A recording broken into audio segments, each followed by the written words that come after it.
Hujambo mtazamaji wa UBC TV, leo ikiwa ni tarehe 9 mwezi Juni mwaka 2022 na kukaribisha katika taarifa hii ya habari. Leo ni siku ya mashujaa nchini, na katika habari yetu ya kwanza, Rais Yoweri Museveni ametoa changamoto kwa viongozi kujiepusha na vitendo vya ubaguzi na ugawanywaji wa watu wa Afrika kwa misingi ya kikabila, utofauti wa dini na masuala mengine ili kuendeleza usalama na ukombozi kamili. Rais Museveni anawakumbusha wapiganiaji wa uhuru wa Afrika kuhusu usalama wa watu weusi. Rais aliyasema hayo leo wakati wa maadhimisho ya siku ya mashujaa katika hotuba iliyosomwa kwa niaba yake na Waziri Mkuu nchini Mheshimiwa Robina Nabanja katika uwanja wa Kololo.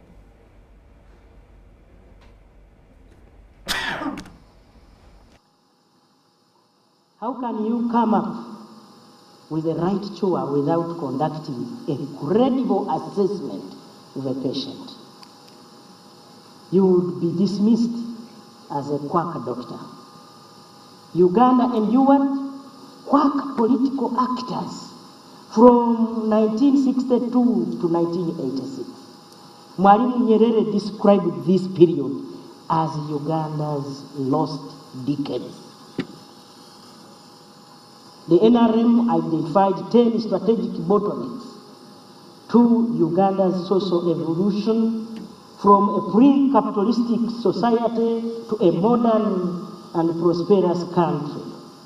They were: 1, ideological disorientation. That is, emphasizing the politics of identity, e.g., tribes,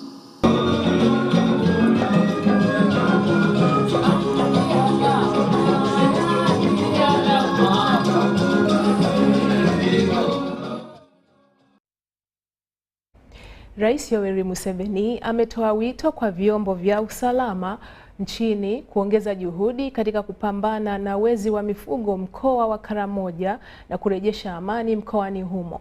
Kulingana na Rais Museveni, makundi ya wahalifu wa wezi wa mifugo wamebadili mbinu, ambapo sasa wameanza kutumia mikuki na fimbo mbali na bunduki kuendeleza mashambulizi. That when people steal cows, they want to go and sell them quickly so that they are slaughtered. Oh, but that makes the work much easier.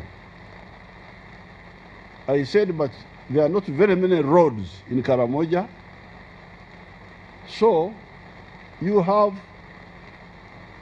roadblocks in strategic areas so that any cows moving on vehicles are intercepted. We thought this force could react and destroy the raiding party or make them flee and abandon the cows. So that's one way. But the other one is the one we are approaching, the soft approach. Yes, sir. Of going to them and talking to them, and I'm ready. I will tell the Prime Minister to take it up, before we go to the manpower.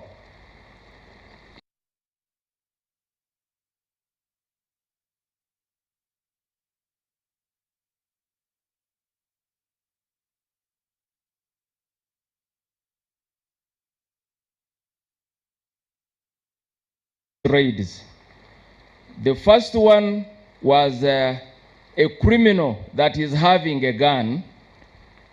The second one was that one with bows and arrow together with that one with a gun. The third one was that one with a stick to drive the cows.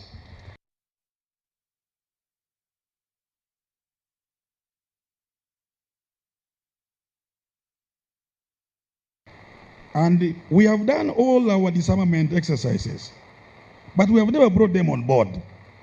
We need to know them. We need to get them on our side and have this problem sorted out. So it is a problem of spirituality. The Karamajangos believe a lot in spirituality. We need to know them.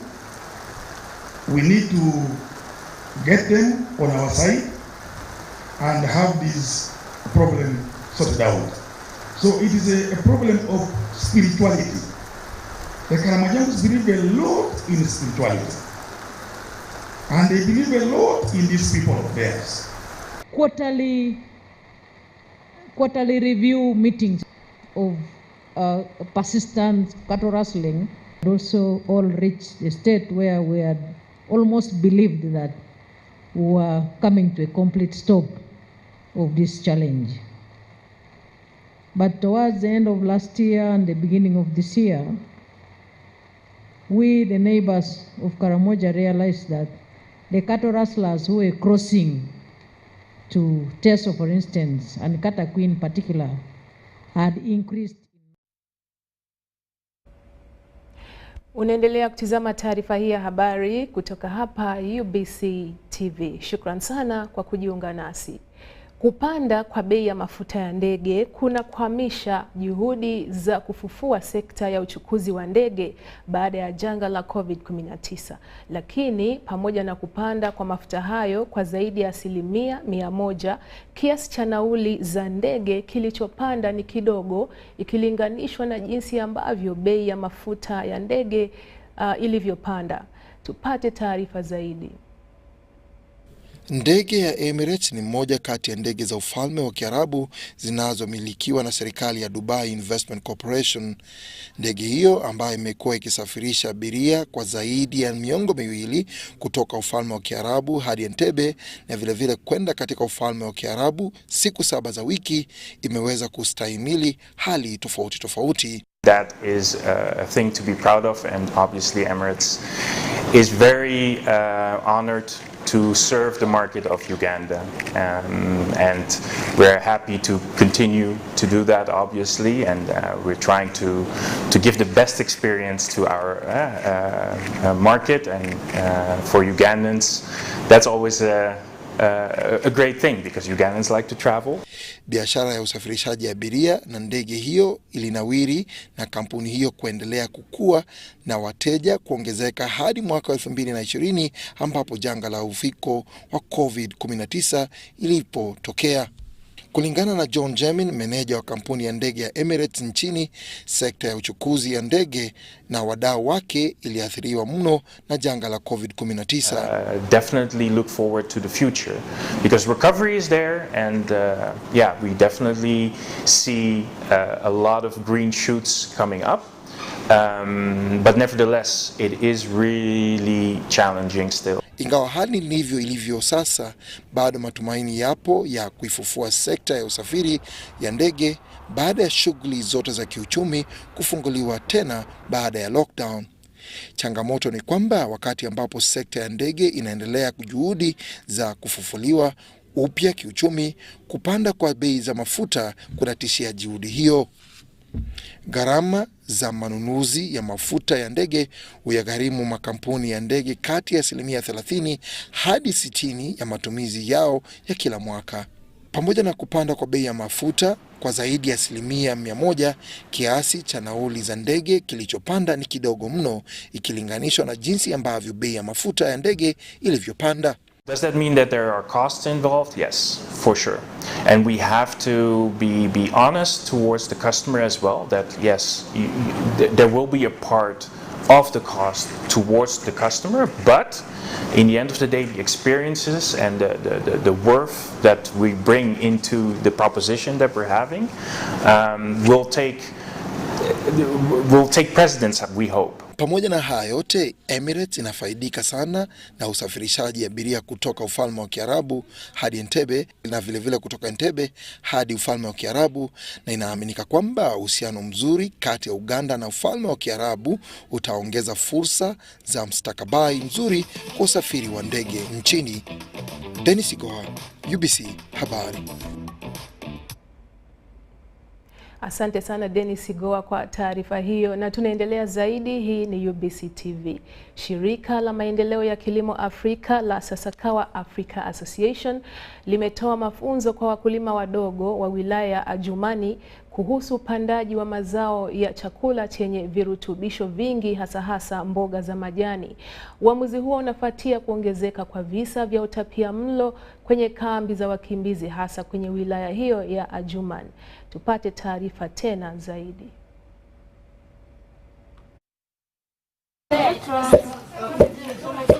Kabla ya uamuzi huo kuchukuliwa, taasisi ya utafiti ya International Food Policy Research Institute kwa ushirikiano na shirika la Japan International Cooperation Agency viliendeleza utafiti na matokeo yake kubaini kuongezeka kwa utapiamlo kwenye kambi hizo za wakimbizi Adjumani. Hii ni kulingana na mratibu wa kitengo cha shirika la Sasakawa cha Sensitive, Jacqueline na Musalisi. This place has the capacity, has the soil, proper soil profile for these vegetables, but there was less of it produced by the locals. So that is one of the main reasons why we thought the local farmers need to be empowered to have these vegetables produced from their own localities. Kulingana na matokeo ya utafiti huo, 30% ya idadi ya watu wilayani Adjumani wanatatizwa na utapiamlo, hasa wanawake na watoto kwenye kambi za wakimbizi. Mostly malnutrition is there in terms of the micronutrient deficiencies, vitamin A deficiency, iron deficiency and others. What happens is some children, especially children and women, they might look normal, but in their bodies they are lacking enough iron. Because there is a lot that you hear about, and food taboos, and how people they misuse certain ingredients in food, in vegetables. Mbali na mafunzo kwa wakulima hao, mafunzo ya mapishi ya vyakula vyenye virutubisho yanatolewa kwa jamii za watu wa wilaya ya Adjumani. Esther Yeko Alunga, mtaalam wa masuala ya lishe, anaelezea zaidi. In this area, mostly every family, the most common source they eat is vegetables. So we are promoting something people are already using. Now we are promoting the vegetables that are rich in iron and vitamin A. That is why we are doing this today. We are showing them that, okay, you like eating vegetables, let's choose the ones that are rich in vitamin A and iron. Kulingana na wataalamu wa lishe, mafunzo hayo kwa wakulima ni njia bora mbadala ya kukabiliana na utapiamlo. People are now appreciating, and others who are even not part of the program are copying. They are emulating from what is happening, because they see tomatoes are flourishing. Green pepper, which was not common, is in the region, and it comes as a shock to them.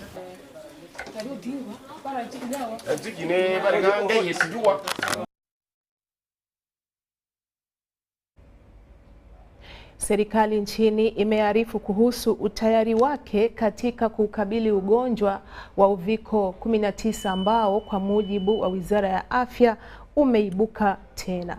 Dr. Chris Bariomunsi, waziri wa ICT na mwongozo wa taifa, aliyesema haya wakati wa mahojiano katika kipindi kilichorushwa leo hapa UBC TV, na anasema kuwa kuna mpango wa kuwaajiri wahudumu wa afya zaidi kukabiliana na hali hiyo.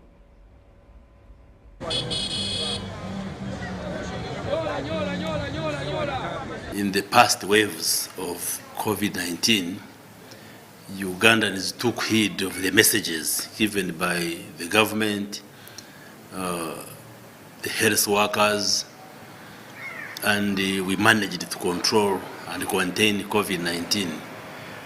The positivity rates had even dropped to 0.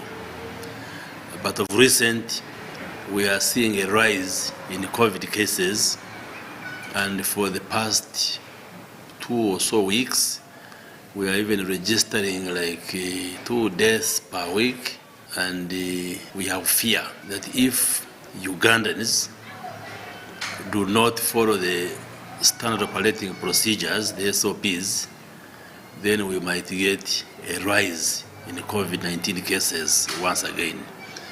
And therefore our message to Ugandans is that let us put on masks when we are in public.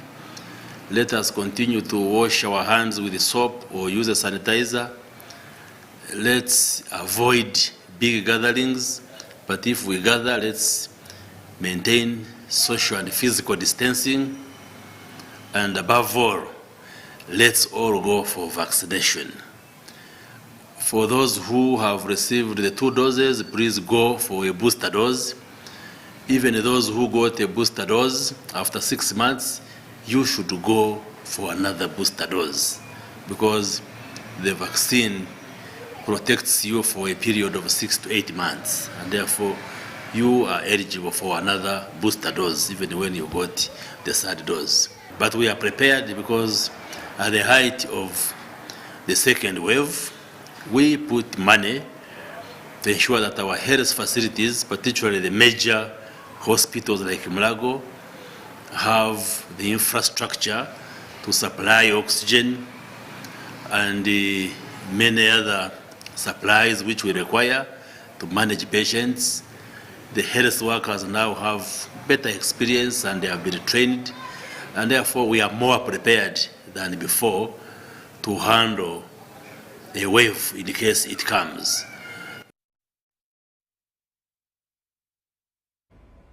Na hivi sasa tuelekee studio kwa ajili ya matangazo.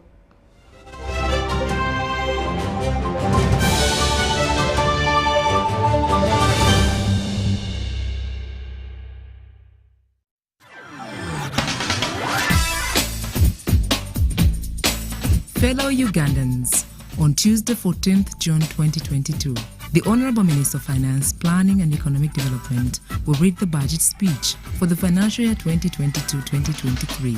What are the priorities and opportunities in it? To know this and more, please listen to the budget speech financial year 2022-2023 on 14th June 2022 starting at 2 p.m. across all television and radio stations in Uganda. Our budget, our responsibility. This message is brought to you by the Civil Society Budget Advocacy Group, CSBAG, Ministry of Finance, Planning and Economic Development, and National Budget Month partners. The Tales of Kasozi, brought to you by Uganda Communications Commission. Hello? Hello? This is Kasozi. How can I help you? Hey, Kasozi, my brother. Long time. We last met when we were at campus. It's been a while, but you are the person I'm looking for. Campus? Really? Hey, you don't remember me? Okay, so how can I help you? I'm stuck in Gulu making millions, and I need to urgently send money to my sick mother. But I can't find any mobile money agent near me. I've sent the money to your phone, as you can see the message. It might take a few minutes to come through, but I urgently need you to send the money to my mother. Let me send you her number, and you send it to her chap.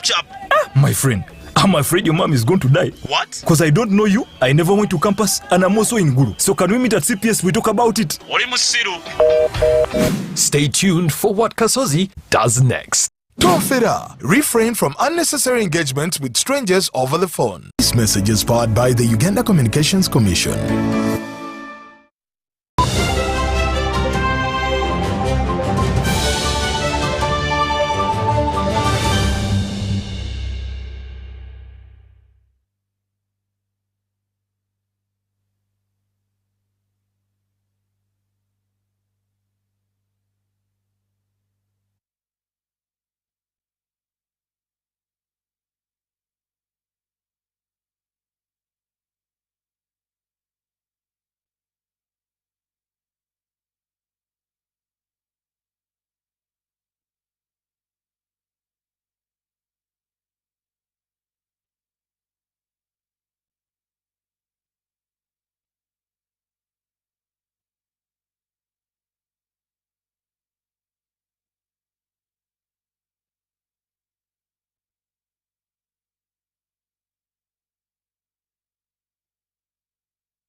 Tunaomba radhi kwa hilo, kidogo kuna usumbufu uliotokea hapa kwenye mitambo, lakini hivi sasa tunaendelea.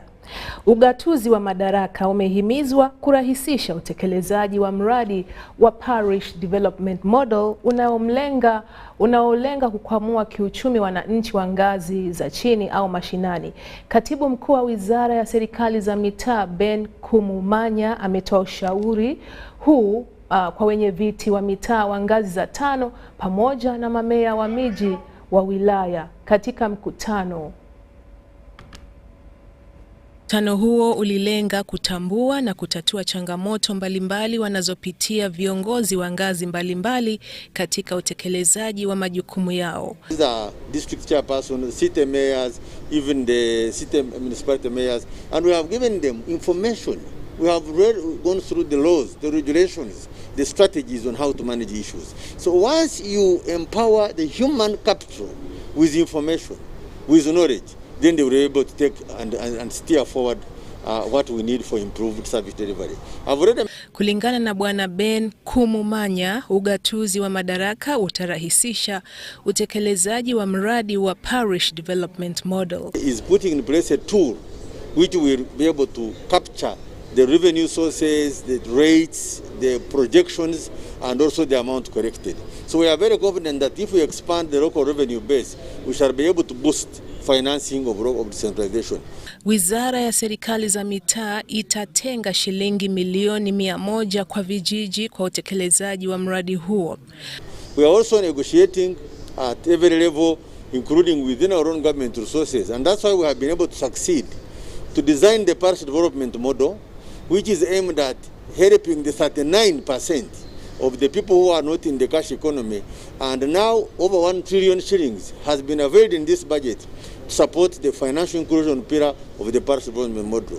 I'm happy to inform the listeners that come next July, each parish of Uganda will receive 100 million for financial inclusion. Baadhi ya wenye viti wa wilaya waliohudhuria mkutano huu wanatoa maoni yao. So as leaders, when we interface today with the Ministry of Public Service and then the Civil Service Commission, we get to know where could be the problem. I must tell you that decentralization is not being felt on the ground by the population because of challenges at the center, caused by the center, and specifically the Ministry of Finance. There are a lot of monies that the Ministry of Finance sends down there late when we are left with 2 weeks to the end of the financial year. To be honest,